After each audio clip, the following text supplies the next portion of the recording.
여러분은 말씀하시는 분을 거역하지 않도록 조심하십시오. 그 사람들이 땅에서 경고하는 사람을 거역하였을 때 그 벌을 피할 수 없었거든. 하물며 우리가 하늘로부터 경고하시는 분을 배척하면 더욱더 피할 길이 없지 않겠습니까? 그때는 그의 음성이 땅을 뒤흔들었지만 이번에는 그가 약속하시기를 내가 한 번 더 땅뿐만 아니라 하늘까지도 흔들겠다 하셨습니다. 이 한 번 더라는 말은 흔들리는 것을, 곧 피조물들을 없애버리는 것을 뜻합니다. 그렇게 하는 것은 흔들리지 않는 것들이 남아있게 하시려는 것입니다. 그러므로 우리는 흔들리지 않는 나라를 받으니 감사를 드립시다. 그리하여 경건함과 두려움으로 하나님이 기뻐하시도록 그를 섬깁시다. 우리 하나님은 태워 없애는 불이십니다. 아멘. 앉으시기 바랍니다. 기도하도록 하겠습니다. 하나님 아버지, 오늘 저희들을 또 예배 자리로 불러주셨습니다. 우리가 기도하고 또 찬양하고 또 찬양 듣고 이제 하나님의 말씀을 듣기를 원합니다. 특별히 하나님의 말씀은 우리의 삶을, 또 우리 믿음을 향한 하나님의 은혜인데, 그것이 때로는 우리에게 커다란 거룩한 부담으로 다가올 때가 있습니다. 하지만 우리가 그것을 견디고 또 겸손함으로 받아들일 때 하나님이 뜻하시는 은혜가 우리에게 주어지기를 간절히 소망합니다. 하나님 아버지께서 이 시간 저희들의 마음이 말씀의 밑에 사로잡혀 와서 그 자리를 떠나지 않고 계속해서 말씀을 주목하고, 또 말씀의 단비도 마시지만 말씀의 꾸지람의 회초리도 맞을 각오를 하고 우리가 말씀을 받아들일 수 있도록 주님 도와 주시옵소서. 하나님께서 저희들의 생각을 주관하여 주시옵시고, 특별히 저에게 지혜를 주셔서 이 말씀을 우리 성도님들이 듣고 이해하고 또 받아들일 수 있도록, 그렇게 전할 수 있도록 주님 도와주시옵소서. 예수님 이름으로 기도합나이다. 아멘. 우리말에 그 대책이 없다 이런 말입니다. 대책이 없다 이런 말인데, 제가 오늘 이 설교에 앞서가지고 설교를 하려고 하니까 좀 마음에 좀 대책이 없다 이런 생각이 듭니다. 이렇게 무슨 말이냐면, 대충 이게 설교를 준비하면 뭘 전해야 되겠다 이런 이 생각이 있고, 또 일부 예배 했잖아요, 그죠? 한번 했잖아요. 그러면 지금 좀 적응이 돼서 무엇을 전해야 되겠다 이렇게 분명한 이 생각이 있고, 그 다음에 이렇게 그 마음의 준비가 딱 되는데 계속 기도했어요, 그죠? 찬양하는데 계속 기도하면서 그런 생각이 들더라고요. 그냥 이대로 확 쓰러졌으면 좋겠다 그런 생각이 들더라고요. 대책이 없습니다. 그래서 대책이 없어서 제가 이렇게 미리 실토를 하는데, 하나님께서 은혜를 주셔가지고 여러분에게 좀 잘 전할 수 있기를 바랍니다. 자주 느끼는 감정은 아니지만 그럴 때가 있는 것 같아요. 자, 오늘 말씀은 우선 히브리서는 거듭해서 6장과 10장, 그리고 오늘 본문에서 거듭해서 뭘 말하고 있냐면 배교에 관해서 하나님께서 경고하고 있습니다. 배교, 그러니까 교회를 떠나는 것에 대해서 경고를 하고 있는데, 오늘 보시면은 여러분은 말씀하시는 분을 거역하지 않도록 조심하십시오 이렇게 말합니다. 말씀하시는 분을 거역하지 않도록 조심하십시오. 여기서 거역한다는 것은 배교를 말합니다. 실제적으로 말하면 교회를 떠나는 것을 말하고, 당시에도 히브리서가 쓰여진 당시에도 교회를 떠나는 사람들이 생겨났고요, 오늘날에도 교회를 떠나는 사람들이 많이 생겨나고 있고, 우리나라에도 지금 많이 생겨나고 있어요. 그래서 통계에 의하면 10년 전에 비해서 지금 현재 교회를 출석하는 인구가 약 반으로 줄었습니다. 엄청나게 줄었어요. 5년 전에 비해서 약 260만 명이 교회를 떠나갔습니다. 엄청나게 줄고 있어요. 지금 여러분들이 이 상상을 초월하는 속도로 교회를 출석하는 인구가 줄어들고 있고, 심지어 교회를 출석하는 사람들 중에서도 이단들도 많이 있어요. 그래서 현재 통계상 이제 교회를 출석하면서, 그러니까 이단이 아닌, 그러니까 겉모습을 봤을 때 이단이 아닌 교회를 출석하는 사람은 500만 명 이하로 줄었습니다. 10여 년 전에 1000만 명이라고 그러는데 많이 줄었어요. 그래서 거기에 대한 경고의 말씀이에요. 그래서 그 사람들이 25절에 땅에서 경고하는 사람을 거역하였을 때 그 벌을 피할 수 없었거든. 땅에서 경고하는 사람은 모세를 말합니다. 율법을 줬던 모세를 말해요. 모세를 통한 하나님의 율법을 거부하고 무시했던 사람들이 그 벌을 피할 수가 없었다는 것은, 광야에서 40년 동안 광야에서 맴돌았고, 그리고 1세대가 다 죽었고요. 그리고 결국 이스라엘은 바벨론에게 멸망하죠. 하나님의 법을 거역한 죄로 바벨론에게 멸망하죠. 자, 그때는 그의 음성이 땅을 흔들었지만, 여기서 땅을 흔들었다는 것은 구체적으로 시내산에서 하나님께서 음성이 들렸을 때 땅이 흔들렸다. 하나님의 엄중하심, 하나님의 거룩하심, 하나님의 영광이 땅을 흔들었다. 그런데 이번에는 그가 약속한다는 것은 예언하시기를 내가 한 번 더 땅뿐만 아니라 하늘까지도 흔들겠다 하셨습니다. 땅뿐만 아니라 하늘까지도 흔든다는 것은 마지막 심판을 말합니다. 예수님의 재림에 의한 전 우주적 마지막 심판을 이야기하는 것이, 왜 이 불의 심판이 마지막 심판인데 29절에 우리 하나님은 태워 없애는 불이십니다. 모든 죄악된 세상을 태워 없애고 그리고 새하늘과 새 땅을 주시기 전에 마지막 심판이 있을 것이다. 27절에 그런데 이 마지막 심판 때 이 한 번 더라는 말은 흔들리는 것들, 그 피조물들을 없애버리는 것을 뜻합니다. 그러니까 마지막 심판은 다 없애버리는 거예요. 하나님의 마지막 심판은 다 파멸시키는 거예요. 그래서 최종적이고 파국적인 게 마지막 심판인데, 그럼에도 불구하고 그렇게 하는 것은 흔들리지 않는 것들이 남아있게 하시려는 것입니다. 그러니까 하나님의 마지막 심판은 죄인을 심판하는 것이 근본 목적이 아니고 흔들리지 않는 것을 남겨두는 것이 목적입니다. 그러니까 하나님께서는 파괴가 목적이 아니고 보존이 목적이에요. 궁극적인 목적은 누구를 보존한다? 흔들리지 않는 나라, 하나님 나라에 속한 하나님의 백성들, 교회를 남겨둘 것이다. 그래서 남은 자들을 만들 것이다. 그래서 심판을 견디는 자들이 있을 것이다. 노아의 방주에 들어가서 홍수가 났을 때 노아의 방주 안에서 홍수에 의해서 쓸려가지 않았죠, 사람들이. 그죠? 근데 홍수에 역청을 발랐어요. 그 역청이라는 단어가 이 신약에 오면 이 대속이라는 단어와 뿌리가 같아요. 그래서 그리스도의 의로 옷 입고 있는 사람들은 그리스도 안에 있기 때문에 하나님의 심판을 피하고 남을 것이다. 그래서 남은 자가 돼야 되죠. 노아의 홍수에서 쓸려간 자들은 죽었고 혼인잔치에서 밖으로 데려간 자들은 죽었고요. 그래서 성경에서 맷돌을 갈다가 하나는 데려감을 당하고 하나는 버려질 것이다. 버려진다고 하면 안 돼요. 버린다고 하면 부정적인 뜻이 되죠. 남은 자가 되는 거예요. 남은 자가 구원을 받는 거예요. 그죠? 자, 그래서 28절에 그러므로 우리는 흔들리지 않는 나라를 받았다. 흔들리지 않는 나라를 받았다. 흔들리지 않는 나라가 뭐예요?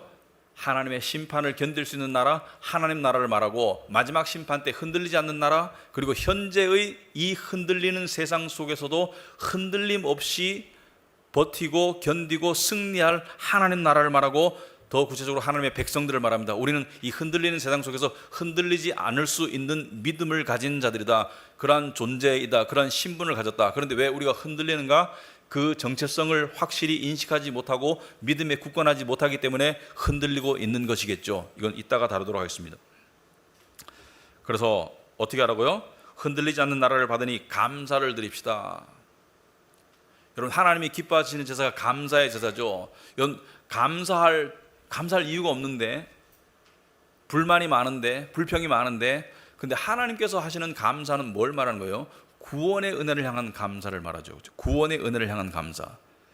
우리가 논리적으로 생각해 봤을 때 이 세상에 일시적이고 짧은 세월에서 일어나는 여러 가지 에피소드들이 행과 불행이 섞여 있다고 한들 영원히 완전히 보장되어 있다면 감사할 수 있지 않은가? 정상적인 마음이라면, 정상적인 신앙이라면 영혼을 지옥이 아니라 완전히 반대되는 천국에서 보내도록 하신 하나님의 은혜, 그리고 당신의 자식을, 아들을 내어주심으로 그 은혜를 이루셨다면 감사할 수 있지 않은가? 당연한 논리죠. 그리하여 뭐예요? 우리는 흔들리지 않는 나라를 받았으니까 경건함과 두려움으로 하나님을 존경하고 경외하는 마음으로 하나님이 기쁘시도록 그를 섬깁시다. 여기서 섬긴다는 단어는 serve, 그죠? serve, 영어로 serve인데 예배라는 뜻이 내포되어 있습니다.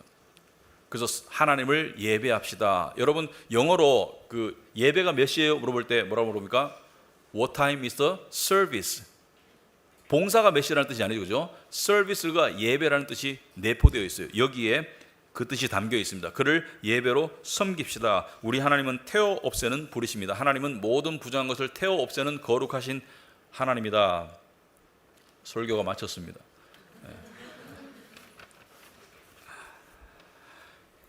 이제 시작해야 돼요. 자, 여기서 첫 번째에서 거역하지 않고 떨어져 나가지 않도록 조심하라는 것은, 이것은 믿는 자들이 하나님께로부터 떨어져 나갈 수 있다는 것을 의미하는 건 전혀 아니에요. 이것은 두 가지를 말합니다. 세 가지를 말하죠. 첫째는 교회라는 공동체를 떠나는 사람들이 많이 나올 것이라는 것을 암시해요. 당시에도 많은 사람들이 교회를 떠났고 오늘날에도 교회에 몰려올 때가 있고 떠날 때가 있는데, 우리나라에 7, 80년대는 교회에 몰려올 때였죠. 70년대부터 80년까지, 1970년에서 80년까지 10년간 기독교 인구가 4배 이상 늘었습니다. 그때는 교회 개척하면 다 교회가 성립되었어요. 그죠? 그래서 몰려올 때가 있는데 지금은 떠나고 있는 때인데, 자, 여기 이러한 상황 속에서 하나님께서 이 말씀이 믿지 않는 자들을 향한 경고의 말씀이라기보다는 믿는 자들을 향한 말씀이에요. 믿는 자들을 향한 은혜의 말씀인데 두 가지 의미가 있습니다. 첫째는 이러한 상황 속에서 요동하지 말아라. 이러한 상황 속에서 부안대동하지 말아라. 교회를 많은 사람들이 떠나는데 우리가 외톨이가 되는가? 외톨이가 되는 게 아니고 남은 자가 되는 것이죠. 그죠? 그래서 동요하지 말고 위축되지 말고 부안대동하지 말아라. 왜냐하면 남은 자가 구원을 받는 거예요. 떠나면 안 돼요. 쓸려가면 안 돼요. 세상에 의해서 쓸려가는 것이죠. 육신에 의해서 쓸려가는 것이죠. 지지난주인가 제가 어떤 분한테 이런 얘기를 들었어요. 신앙생활을 열심히 하시던 분인데, 제가 잘은 모르지만 한 10년 이상 아는 분인데, 신앙생활을 열심히 하는 분인데, 목사님 질문이 하나 있는데요. 교회 꼭 나가야 돼요? 무슨 말씀입니까? 코로나 때 집에서 온라인으로 예배를 들으다 보니까 화장도 안 해도 돼요. 여자분인데 화장도 안 해도 되고 옷도 안 갈아입어도 되고, 그러니까 그렇지만 예배이기 때문에 좀 이렇게 그냥 옷을 잠옷 바르면 아니고 옷은 차려입고 소파에 앉아가지고 예배를 드리는 것이 시간 절약 돼. 화장 안 해도 돼. 밖에 안 나가도 돼. 그리고 점심 이 먹으려고 막 이렇게 안 해도 돼. 그 다음에 2부 예배 안 드려도 돼. 너무 편하대요. 꼭 나가야 돼요? 제 아이들은 이미 안 나가고 있는데 저도 계속 유혹이 들어요. 부안대동하지 말아라는 뜻이죠. 믿는 자들을 향해서. 여러분, 문명이 대체할 수 있는 것과 대체할 수 없는 것이 있습니다. 그런데 예배는 우리가 산돌들로서, 하나님의 산돌들로서 이렇게 모였을 때 그 안에 성전이 형성되고 하나님의 임재가 있는 그러한 예배가 되는 것이지, 온라인 예배는 성령의 역사가, 물론 온라인 예배가 다 잘못된 건 아니지만, 온라인으로도 은혜 받을 수 있지만 실제적으로 모이는 것을 대체할 수는 없어요. 대체해서는 안 돼요. 하나님의 뜻이 아니에요.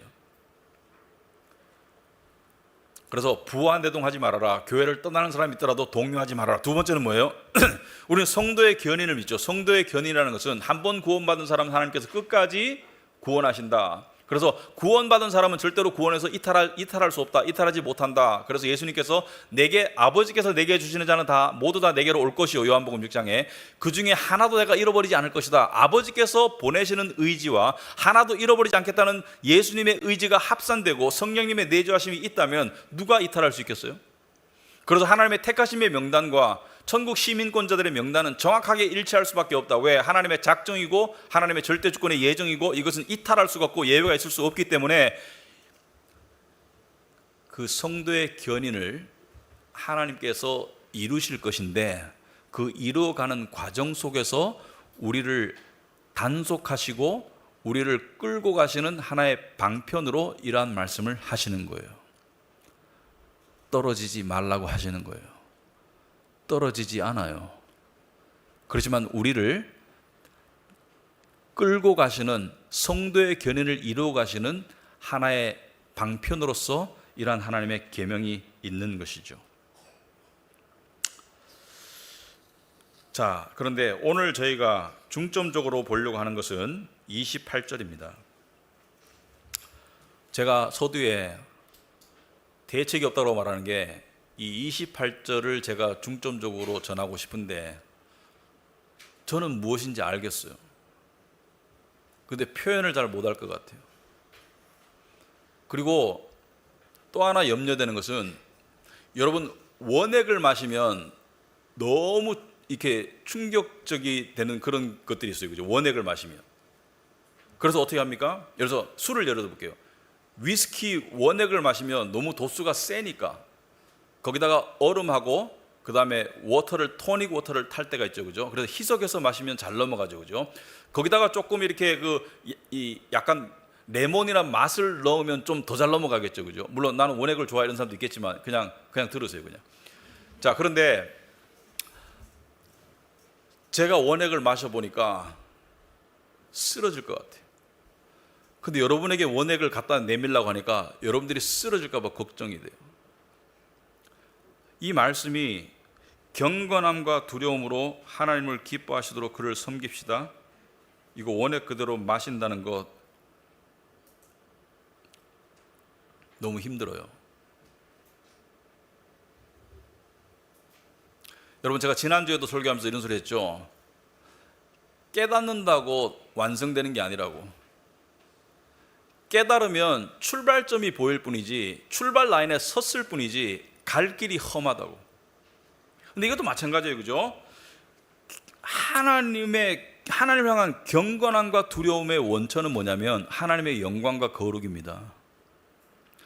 여러분, 하나님의 영광과 거룩을 알 때 하나님을 존경하게 되고 하나님을 두려워하게 되고 하나님을 경외하게 돼요. 경외라는 것은 거룩한 놀라움.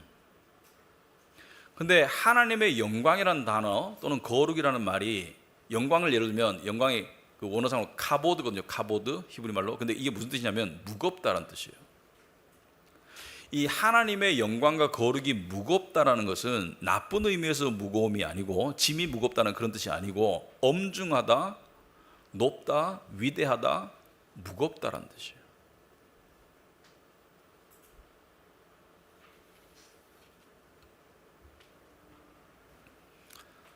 하나님의 영광과 거룩이 무겁다는 게 무슨 뜻인지 아세요? 첫째 우리를 경악하게 하는 것은 우리가 그것이 무슨 뜻인지를 잘 모른다는 것과 알려고 하지도 않는다는 사실이 우리를 경악하게 합니다. 우리는 사랑의 하나님을 원해요. 우리가 생각하는 하나님은 이게 이런 모습인 것 같아요. 그러니까 이 마음씨 좋은 산타클로스 할아버지, 내가 원하는 기도를 선물로서 주시는 하나님 아버지, 내가 간절히 원하는 것을 주시는 하나님 아버지. 또 어떤 사람은 하나님 좀 불편해, 뒷방 노인 같아. 명절 때 우리가 시골에 가잖아요. 그러면은 요즘은 그런 게 잘 없는데, 제가 한 40대까지만 하더라도 보면은 이 친척 일가들이 많이 모였습니다. 지금 금요가 많이 없어졌어요. 근데 가면은 매년 명절 때 보는 분인데 잘 알지는 못하는 약 80 넘어가는 노인들이 뒷방에 앉아 계셔, 한두 분. 근데 한 번은 들어갔다 나와야 돼. 들어가면 그냥 절하고, 아이고 야야 왔나 뭐 몇 마디 하고, 그냥 네 건강하십니까 뭐 어쩌고 몇 마디, 그냥 형식상 몇 마디 툭툭 던지고 난 다음에 빨리 뜨는 게 상책이야. 빨리 떡국 먹어야지, 그죠? 앉아있어 봤자 별 불편해, 어색하고. 하나님께 기도는 해야 되겠는데, 큐티는 해야 되겠는데, 그냥 빨리 끝내고 그냥 유튜브 들어가고 싶은 거지. 빨리 끝나고 싶은 거예요. 근데 하나님의 사랑은 원해. 하나님의 사랑을 원하는 게 아니고 사실 하나님의 선물을 원하는 거예요. 사실 솔직히 말하면 하나님의 사랑을 몰라요. 사실은 하나님의 사랑을 그렇게 원하는 사람은 하나님의 사랑을 아는 게 아니에요. 그러니까 하나님의 거룩과 영광을 모르고 하나님의 사랑을 알 수가 없습니다. 이게 이해가 잘 안 되시죠? 하나님의 사랑의 거룩의 무거움을 모르고, 하나님의 영광과 거룩의 무거움을 모르고 하나님의 사랑의 깊이를 알 수가 없어요. 왜냐하면 하나님은 한 분이신데, 마치 동전의 양면처럼 한 면은 영광과 거룩의 공의이시고 한 면은 은혜와 긍휼의 사랑이신데, 나는 동전의 한 면만을 가질 수 없잖아요. 양면을 다 가질 수밖에 없잖아요, 그죠? 근데 우리가 하나님의 거룩과 영광의 그 무거움과 엄중함을 경외하는, 두려워하는 그 마음이 없는 상태에서 하나님의 사랑을 느낀다는 것은, 그거는 좀 비꼬아 말하면 그냥 로맨틱한 노래 듣고 영화 보고 마음이 따스하거나 믿지 않는 사람들에게도 좋은 일 생기면 기분 좋은 거, 그걸 말하고 있는 거예요. 하나님의 사랑이 아닌 거예요. 그거는 어려운 거예요. 여러분, 기도 제목 중에 조나단 에드워드나 청교도 시대에 살았던 우리 믿음의 선배들처럼 하나님의 거룩을 더욱더 묵상하게 하옵소서, 이런 기도 제목 가지고 있는 사람 있어요? 제가 이런 말 안 하고 여러분들 종이 나눠주고 기도 제목 적으러 가면 대충 아마 자기가 지금 원하는 거, 일어났으면 좋은 거, 또는 힘든 거 견디게 해달라고, 또는 조금 신앙이 조금 좋으면 뭐 큐티 생활 좀 잘하게 해달라고, 이 정도 깔짝깔짝거리지 하나님의 거룩과 영광에 내가 매료되게 해주세요, 근접하게 해주세요.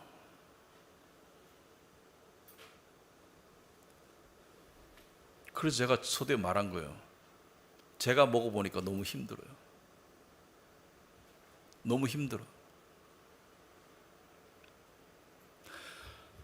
내가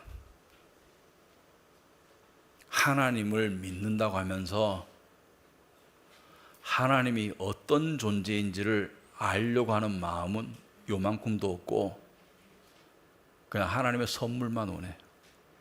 마치 아내가 자기 남편 사랑한대. 왜? 월급 봉투가 두둑하니까. 근데 남편이 어떤 사람인지, 어떤 생각을 가지고 사는지 알고자 하는 마음이 없어.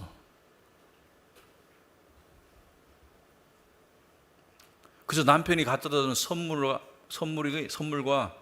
아버지가 가져다 주는 돈 봉투가 좋은 거지, 아버지의 고뇌, 아버지가 어떤 분인지 알고자 하는 마음이 없어.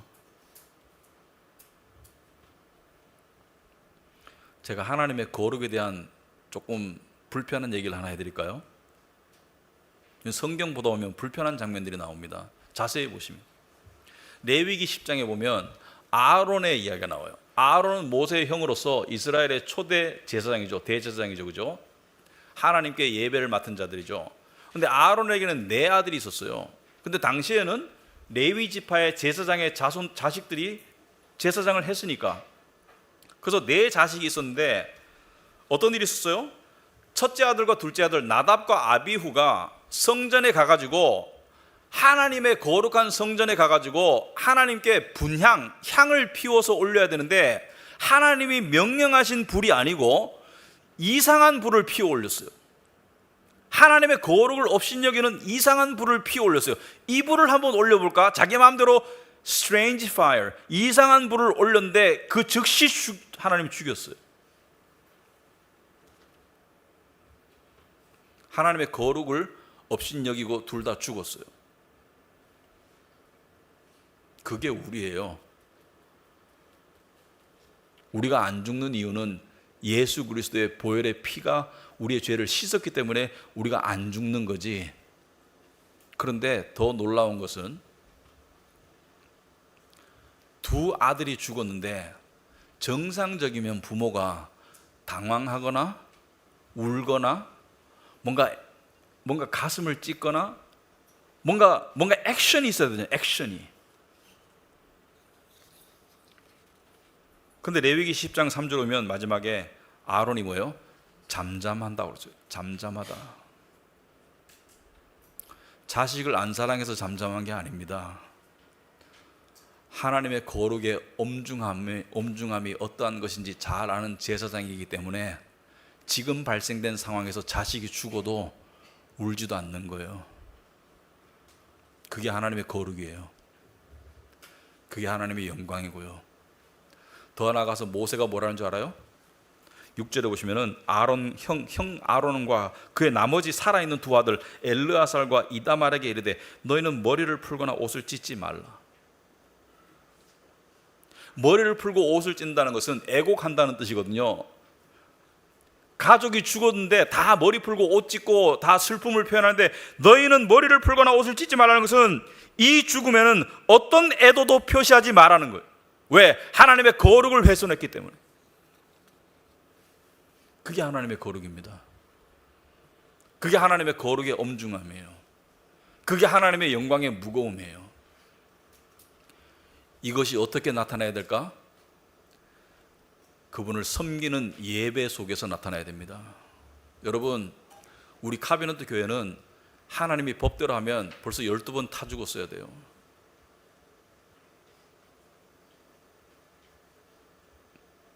예배를 밥 먹듯이 빼먹어. 예배 시간을 직장보다 더 소홀히 여겨.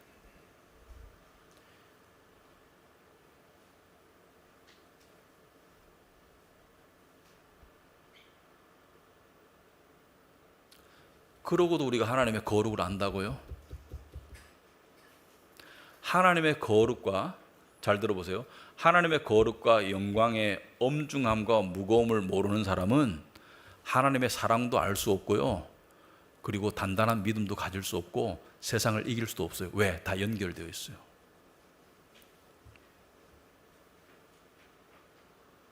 하나님의 거룩과 영광의 그 엄중한 무게를 내가 모르면 그 무게가 다져주는 믿음의 단단함이 생길 수 없다니까요.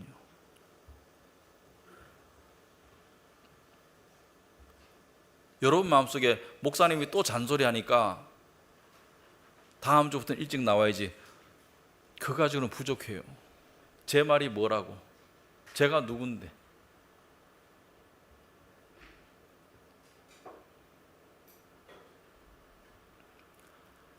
하나님의 거룩하심과 영광과 그분을 사모하는 마음이 여러분으로 하여금 예배를 직장보다 더 소중히 여기는 그런 자세로 만들지 않으면 아무 소용이 없겠습니다. 우리 교회 영어예배 오시는 외국인들 중에 이런 분들이 간혹 있어요. 연락이 옵니다. 미국 펜실베니아 무슨 오하이오 연락이 와요. 그리고 우리 교회에 대해서 다 설치해보고 난 다음에 연락이 옵니다. 우리 교회가 잘나서가 아니고 우리 교회가 신학이 올바르다고 알려져 있거든요. 그래서 이렇게 말합니다. 내가 다닐 교회가 정해지지 않으면 나는 직장이 아무리 좋더라도 이사할 생각이 없었을 것입니다. 나에게 직장이 한국에서 가르치러 오라고 연락이 왔는데 교회가 찾아지고 나니까 이제 가려고 결심했습니다. 그리고 오면은 그 교회에서 이메일이나 편지가 옵니다. 누구누구 성도가 카비넌트 교회에 가게 되었으니까 이 성도는 이러한 성도니까 거기서 잘 받아주십시오. 근데 우리는 뭐예요? 조금 나은 직장에 있으면 뽀록 달라갈 거야. 어떤 사람들은 교회가 없는 오지라도 돈만 더 벌면 갈 사람이 있어요. 그게 교회를 떠나는 거예요. 하나님의 영광과 거룩의 엄중함을 아는 사람은 예배를 소홀하지 않아요. 그런 사람에게 단단한 믿음이 주어지는 거예요. 그런 사람이 세상을 이길 수 있는 거예요. 처음 믿었을 때는 이런 사람이 있습니다. 예수님 처음 믿었을 때 하나님의 사랑이 느껴지고 하나님이 너무 좋았는데 5년, 10년, 15년, 20년 지나니까 하나님이 옛날만큼 안 좋아. 첫사랑을 잃어버렸어. 이렇게 첫사랑만큼 하나님이 안 느껴져. 그 문제가 누구 때문인데? 하나님 때문인 것처럼 얘기하더라고요. 하나님이 처음엔 나를 가까이 하시고 사랑해 주셨는데 지금은 안 해주시는 것 같아. 왜 그런 줄 아세요? 처음에는 모르고 있으니까 그냥 사탕 줬는데 하나님의 거룩과 영광을 알아가려는 그런 마음이 없는데 하나님이 사랑을 주시겠어요?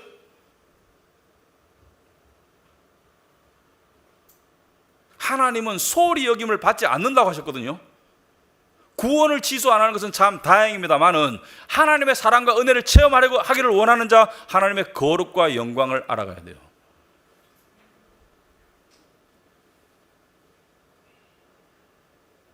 근데요, 이 길이 너무 힘들어요. 왜냐하면 하나님의 거룩과 영광이 나에게 무겁게 다가오려면 세상의 어떤 것이 나에게 무겁게 다가오는 것들이 없어져야 돼요. 하나님이 나한테 무겁게 다가오면 세상이 가벼워지고 세상이 무겁게 다가오면 하나님이 소홀해지는 거예요. 대표적으로 돈이 나에게 무겁게 다가오면 하나님의 거룩과 영광이 무거워질 수가 없습니다. 자식이 나에게 너무 무겁게 다가오면, 자식을 사랑하는 나머지 자식이 우상이 돼서 나한테 너무 무겁게 다가오면 하나님의 거룩과 영광이 나한테 무겁게 다가올 수 없습니다.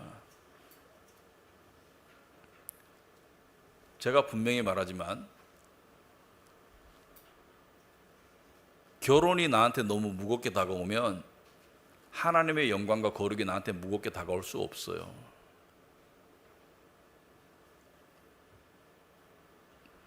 언젠가 하나님께서 저한테 물으셨어요. 저도 자식을 사랑하겠죠. 근데 물으셨어요. 네 자식이 중요하냐, 내가 중요하냐? 네 자식이 중요하냐, 내가 중요하냐?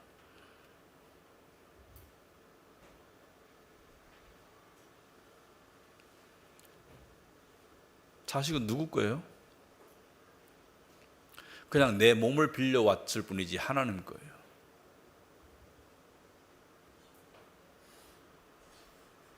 그거를 내려놓지 못하면 하나님의 거룩과 영광의 무게를 느낄 수 없습니다.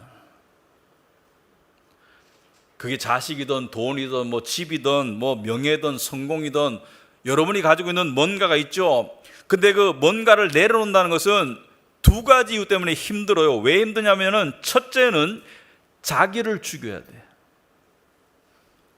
내가 주머니에 이 볼펜을 내려놓으면 돼요. 던져버리면 돼. 근데 내 안에 무겁게 자리 잡고 있는 뭔가를 내려놓거나 제거한다는 것은 내 생사를 잘라내야 돼요. 이미 나의 분신이 되어버렸어. 이미 나의 일부가 되어버렸어. 내가 죽어야 되는데. 두 번째, 금단 증상이 올 겁니다. 내려놨는데 금단 증상이 올 거예요. 내려놨다고 생각했는데 어느 순간 보니까 더 강렬한 욕망이 내 안에서 금단 증상을 일으킬 거예요. 마약 중독된 사람이 마약을 끊으면 금단 증상 때문에 몸이 부르르 떨리죠, 그죠? 금단 증상이 오면 견디기 힘듭니다. 그래서 다 포기해요. 웬만하면 포기해요. 알코올 중독자가 술 끊는 게 그렇게 쉬운 줄 아세요? 웬만하면 중간에 포기해요. 왜? 그 고통의 금단 증상의 고통을 견뎌야 되는데 그 견디는 과정이 쉽지 않아요. 그죠?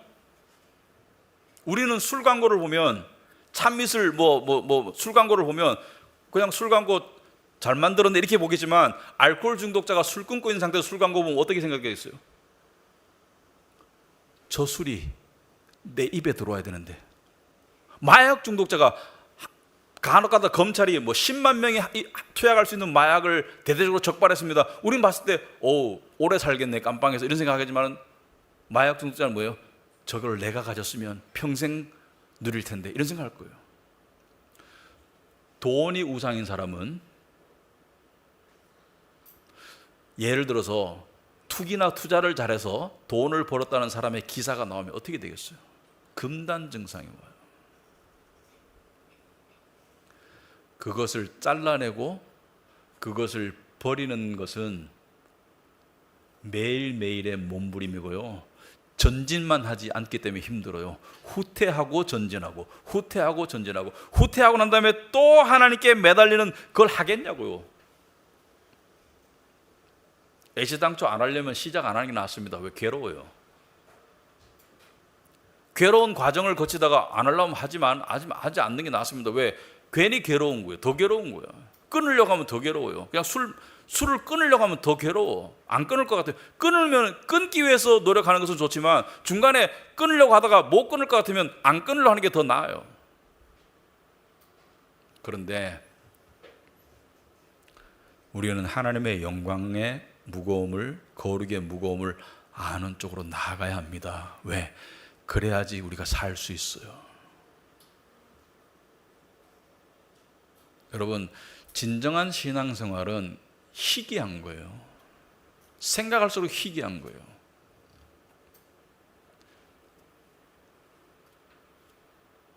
저는 지금 기독교 인구가 100만 명으로 줄어도 별로 놀라지 않을 것 같아요.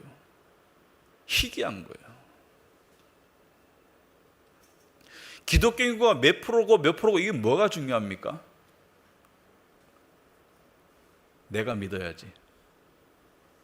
내가 제대로 믿어야지. 제대로 믿으려고 한 발자국만 떼보시면 하나님께 기도 안 할 수가 없을 겁니다. 제대로 믿는 게 얼마나 힘든지 한 번만 느껴보면 하나님께 기도 안 할 수가 없을 거예요.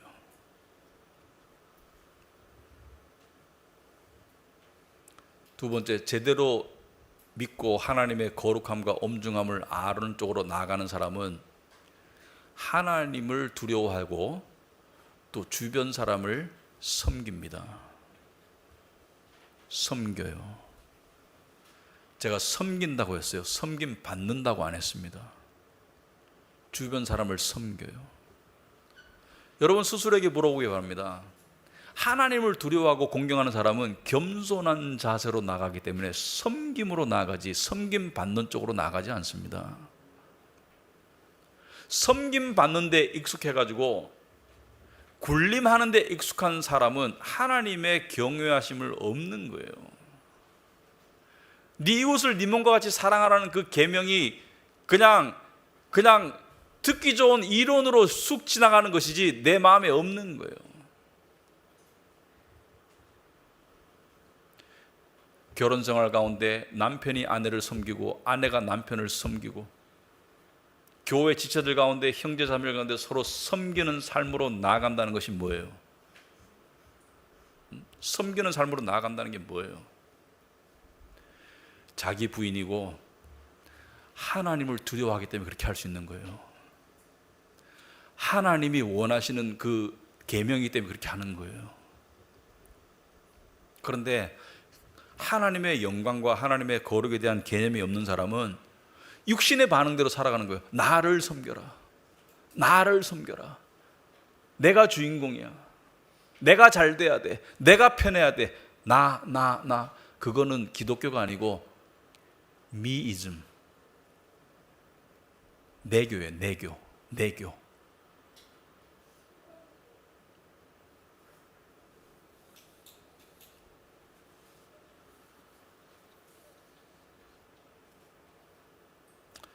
여러분 우리 서로 신앙생활을 한번 돌아보시기 바랍니다. 제가 왜 이렇게 무거운 얘기를 하냐, 본문에도 무거운 얘기가 나오지만 제가 금요 기도회 때 이 기도하면서 그런 기도가 자주 나왔었거든요.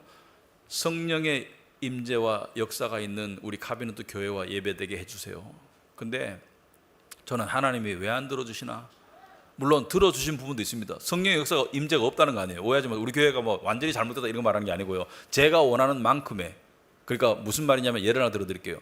역사 속에서 성령의 임재가 있었을 때, 하나님의 임재하심이 강하게 역사할 때 모든 사람이, 대부분의 사람들이, 현장의 대부분의 사람들이 압도당합니다. 구약에 보면 선지자들이 부름받았을 때, 신약에 사도들이 부름받았을 때, 베드로가 예수님을 처음 알아봤을 때 누가복음 5장에서 사도 요한이 요한계시록을 받았을 때 어떻게 해요? 다 쭉 뻗어 엎드리죠. 왜? 그 거룩하심의 무게에 짓눌려서 쭉 뻗어 엎드리죠. 깨구리처럼. 근데 성령의 임재가 있잖아요. 저도 체험해 봤어요. 손가락 꼽을 만큼. 한 번은 뉴욕 퀸즈에서 체험을 해봤어요. 뉴욕 퀸즈의 어떤 교회를 갔는데, 저 혼자 간 게 아니고 다른 목사님들과 함께 여럿이 갔는데 성령의 역사가 아니고는 설명할 수 없는 압도감을 느꼈습니다. 찬양 속에서. 찬양을 잘해서가 아니고 그 찬양 속에 성령의 역사가 있더라고요. 그런데 나중에 들어보니까 그 찬양팀은 30분 연습하면 1시간, 2시간 기도한답니다. 기도에 훨씬 더 많은 시간을 쓴대요. 어쨌든 간에 그걸 갈망했죠. 기도했죠. 목사로서 우리 교회에 성령의 역사가 있도록 해주세요. 성령의 임재가 있도록 해주세요. 지금도 있죠. 느낍니다. 하지만 압도적으로 충만한 역사가 있게 해주세요 라고 기도했는데 어느 날 저에게 음성이 들렸어요. 너와 네 교회가 할 일이 뭐니? 그때 깨달았습니다. 하나님을 경외하고 두려워하는 간절한 마음과 기도가 없는데 성령의 역사가 어찌 있겠나?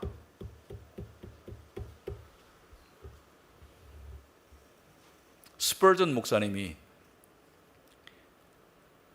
사실 스펄전 목사님도 스트레스 많이 받은 인생입니다. 50 몇 살에 돌아가셨는데 죽기 한 1, 2년 전에는 빨리 죽고 싶다고 말할 정도로 스트레스를 많이 받으셨어요. 그런데 스펄전 목사님에게 당신 목회의 성공의 비결이 뭐요? 그랬더니만 교회 지하실에 데려갔어요. 사람 가니까 거기서 성도들이 릴레이 기도를 하고 있는 거예요. 하나님의 역사가 있도록 해달라고 계속, 성도가 많으니까 릴레이 기도가 가능한 거예요. 계속 기도하고 있는 거예요.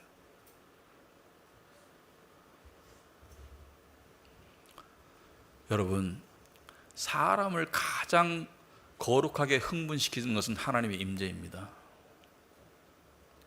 그게 우리에게 현저히 결여되어 있는 거예요. 그것을 위해서 기도하고 구하고 찾는 자들이 모일 때 하나님이 왜 안 나타나시겠어요?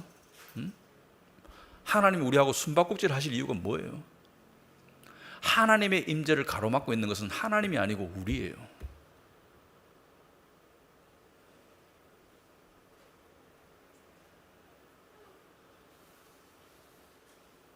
그래서 어떻게 할까요?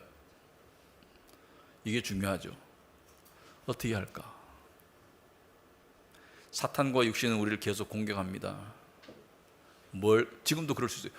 뭘 그렇게 심각하게 살아? 요즘 사람들이 심각한 거 별로 안 좋아해요. 요즘 보면 심각한, 그러니까 이게 텔레비를 켜놓으면 다 그냥 제가 봐서는 쓸데없는 소리 대회하는 것 같아.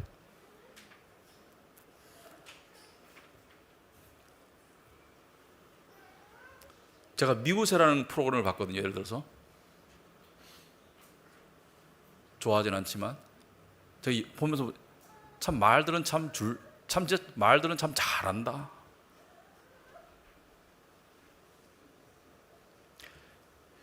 인생의 중요한 부분을 생각하지 않고 추구하지 않고 그게 인간이냐? 그런 문화를 조장하는 속에서 우리가 편승해서 살아가도 되겠나? 인간에게 가장 중요한 게 뭐예요? 하나님을 찾아내는 거예요. 너희가 나를 전심으로 찾으면 만날 것이다 그랬죠. 근데 너희가 나를 뭐예요? 전심으로 찾으면. 전심으로 찾으려고 한번 해보세요. 전심으로 찾으려고 하면 전심으로 찾지 않도록 만드는 수많은 일이 발생할 겁니다. 유혹과 쾌락과 걱정과 염려와 육신의 음성과, 그리고 어떤 때는 포기하고 싶죠. 왜? 기도 한 30분 했는데 별 효과가 없는 것 같아 라고 포기하고 싶죠. 그리고 뜬구름 잡는 것 같지 않아요? 뜬구름 잡는 것 같지 않아요? 눈에 보이는 것만 믿는 세상 속에서 눈에 보이지 않는 하나님을 찾는다는 게 뭐지? 첫째, 하나님을 찾는다는 게 뭐지? 하나님을 만난다는 건 또 뭘까? 눈에 보이지도 않고 설명할 수도 없고 증명할 수도 없는, 그러니까 세상 사람들에게 증명할 수도 없는 그 추상적인 것을 한다는 것 자체가 때로는 뭐예요? 내가 지금 바보짓 하는가? 이런 생각이 들 거예요.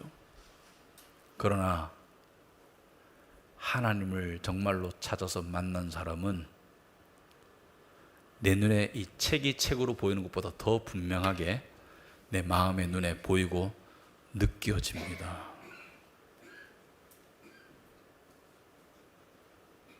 저는 거기에 목숨 거는 우리가 되었으면 좋겠습니다. 여러분과 마찬가지로 저도 우상이 있어요. 우상을 죽여나가다 보니까 금단 현상도 오고요. 우상을 죽여나가려고 하니까 마음이 기쁘질 않아. 마음이 기쁘질 않아.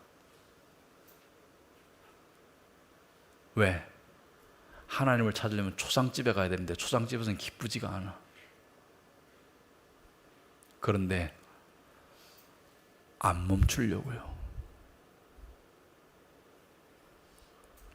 적어도 예수 믿는다면 끝까지 가봐야 되겠습니다. 하나님이 진짜인지 내가 돌았는지 끝까지 가봐야 되겠습니다. 여러분 찬양을 되게 좋아하시더라고요. 나는 이 길을 가리라, 좁은 문 좁은 길, 십자가 지고, 다 거짓말이에요. 거짓말. 진심을 담아서 한번 해보세요. 그게 얼마나 어려운 찬양인지. 진심을 담아서 한번 해보라니까요. 나의 가는 이 길 끝에서 나는 주님을 보리라. 진심을 담아서 한번 해보세요. 그렇게 한번 해보세요. 그리고 그렇게 한번 살아보세요. 저는 요즘에 찬양할 때 생각하고 찬양합니다. 내가 이거 지금 믿고 하는 거야? 아니면 멜로디가 좋아서 그냥 흥얼거리고 있는 거야? 그냥 영웅심에서 부르고 있는 거야? 아니면 내가 정말 이걸 하고 싶은 거야? 이렇게 따지고 생각하다 보면 생각할 것이 한두 가지가 아니에요. 이렇게 생각하는 것은 신경이 예민한 게 아니고 세밀한 거예요. 좋은 거예요. 신앙은 분명한 거예요. 하지만 신앙생활이라는 것은 위선이 들어갈 수 없는 거예요. 하는 척 하는 것은 절대로 한 발도 못 나가는 거예요. 해야 하는 거예요. 해야 하는 거예요. 하나님의 거룩과 영광이 여러분에게 무거움을 줄 수 있도록 하나님을 찾아야 하는 거예요. 이해하셨으면 감사하고, 뜬금 잡는 소리 같았으면 그냥 지나가시면 됩니다. 기도하겠습니다. 하나님 아버지, 감사합니다. 오늘 저희들에게 또 말씀을 통해서 말씀하심을 감사합니다. 하나님의 거룩과 영광을 우리가 공경하고 두려워하고 경외한다는 것이 우리에게 너무나 부족한 것이 현실입니다. 아버지 하나님, 이 길을 갈 수 있도록 도와주시옵소서. 이 길을 가서 정말 하나님의 임재가 내 안에 계시고 하나님의 임재가 우리 예배 가운데 있다는 것을 우리가 체험하고 하나님께 영광 돌리는 그 신앙의 열매를 꼭 맛볼 수 있도록 주님 도와주시옵소서. 비록 세상의 어떤 것들을 잃고 희생한다 할지라도 하나님을 얻으면 우리가 만족할 것입니다. 하나님을 얻는 저희 교회 될 수 있도록 주님 도와주시옵소서. 예수님 이름으로 기도합나이다. 아멘.